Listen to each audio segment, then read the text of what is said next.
Lawrence Yule, my Wontok Local Government Forum chairperson, as well as President of Local Government New Zealand and Mayor of Hastings. Carl Wright, Secretary General of the Commonwealth Local Government Forum. And others from the Local Government Forum, welcome. All delegates, welcome. And I must start by re-echoing the Governor's comments about Port Moresby. As a resident here, I can assure you it's a great place to be and a great place to live. And that's not simply because its reputation is far worse than the reality. It genuinely is a nice and interesting place to live. And if you're an engineer, as I am, it's a fascinating place to walk around at the moment. It's an engineer's dream. Nick, I do need to present the apologies from the New Zealand High Commissioner, His Excellency Tony Whatua, who would be here tonight and very much wanted to be, but he has been recalled to Wellington. Oh, sorry, I did not put it like that. He hasn't. That has, in diplomatic speak, that suggests trouble. So I should perhaps explain that you've chosen the wrong week to have this forum, because this is the week in which all the New Zealand heads of mission from around the world have been summoned to Wellington for their weekly hui, their annual hui, their annual get-together, their annual opportunity to be revved up and sent back to their posts with new enthusiasm. So you miss him. Actually, this is one of those events where I'm quite happy to stand in for Tony, because I'm very pleased to be speaking to a local government forum, and for a number of reasons. Firstly, I'm very committed to the value and importance of good, efficient and effective local government to the well-being of communities and people. This is not only because I worked in local government for 10 years, firstly as water supply manager and then as director of policy. And from the inside, that inside view convinced me of the value of what local government could deliver. And interestingly and conversely, on occasions, how frustrating it is for local government to have to deal with central government, and how fraught those relations can be, and how central government never really understands what local government's on about. And there's a lot of work to do to get the two branches of government to understand each other. It also, as I moved from Wellington, where I'd been working in central government, to Christchurch, where I was working in local government, and Wellington is rather like Port Moresby. It's a hothouse of central government. You know, you really believe that whatever happens in central government must affect the whole of the country, and probably the whole of the world. And you get to Christchurch and you're involved in local government, and I rapidly come to realise how little all those things that we thought were important in Wellington actually are much less important to a lot of the time to most people in most communities in the rest of the country. But I've also experienced the importance of local government as a citizen. Wherever I have lived, it has been the quality of local government that has made the big difference in the quality of my life and of that community. Firstly, there is the service provision. Now, be it road maintenance, parks, playing fields, water supply, rubbish collection.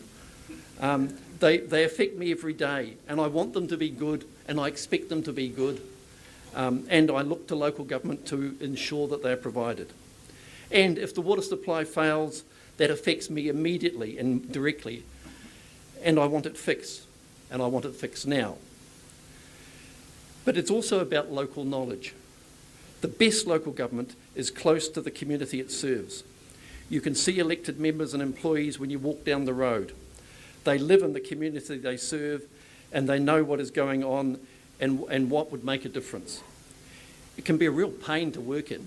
I still remember the Sunday afternoon when I was walking the dog down the street to the local park, and somebody bailed me up and held me personally responsible because there was a water use ban, and no water supplies were allowed to be used on the garden, and the local park was being watered, and she seemed to think that this was a thing that I should deal with immediately. It was not fair that she wasn't allowed to water her roses, but the local park was being watered.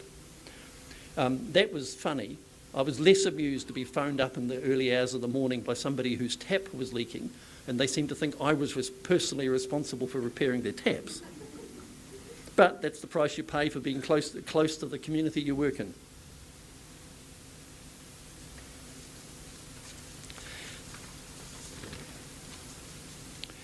At its best, local government relieves community tensions before they arise, or at least it helps to.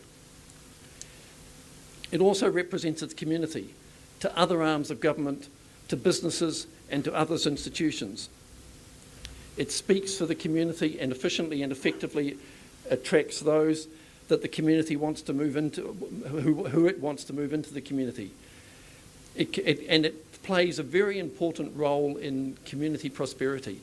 The difference between the relative prosperities of adjacent communities can quite often be the quality and standard the local government provided. For example, effective local government can attract public services and businesses looking to move into the region, to move into its district rather than the neighbouring one. Part of this is achieved by being good at service delivery. Businesses and new activities want to establish in areas where they can rely on the services that they expect local government to provide. Part, it's about facilities provided. Businesses and new startups want to move. I want to move my operation into a community where my employees are more likely to want to work and live. So I want a community that feels good, and that's a lot of the feel-good part of communities is up to local government. But a large part is being able to represent the community and talk to those who are considering moving employment opportunities into the region and inspiring them to move them into your place and not elsewhere. Regrettably, local government is too often the forgotten and starved arm of government, and it shouldn't be. So I'm very pleased that the New Zealand Aid Program has supported the Commonwealth Local Government Forum's Pacific Capacity Development Program since its inception in 2005. And while the current phase of that support ends in this financial year, I'm optimistic that the New Zealand Aid Program will decide to continue its funding for a further 3. And since we're now talking about bigger, deeper, longer engagements, maybe we can make that a 5-year program for a further 5-year period. I think it's funding well spent. I have looked through the program for this forum, and what immediately caught my attention was that most of the key issues facing local government are covered.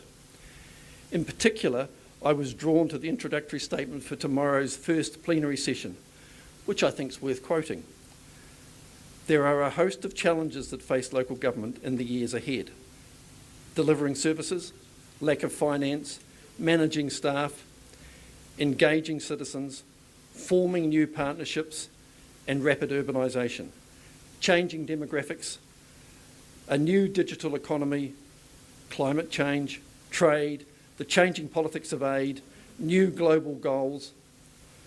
The Pacific Local Government Forum 2014 will take a look at the major trends anticipated for the Pacific over the next 20 years. What will this mean for the role of the local authority and our communities? Well, frankly, I think you could have a week-long conference on the first 3 of those challenges: lack of finance, managing staff, delivering services. But apparently you're going to, in much less than a week, cover that whole gambit. Well, I look forward to seeing the results. And so that just about says it all. I'm sure the deliberations over the next few days will produce lots of good, positive ideas and will contribute to making local government in the Pacific stronger and more effective to the benefit of all. I wish you well for a productive forum, and thank you for the opportunity of being here tonight. Thank you.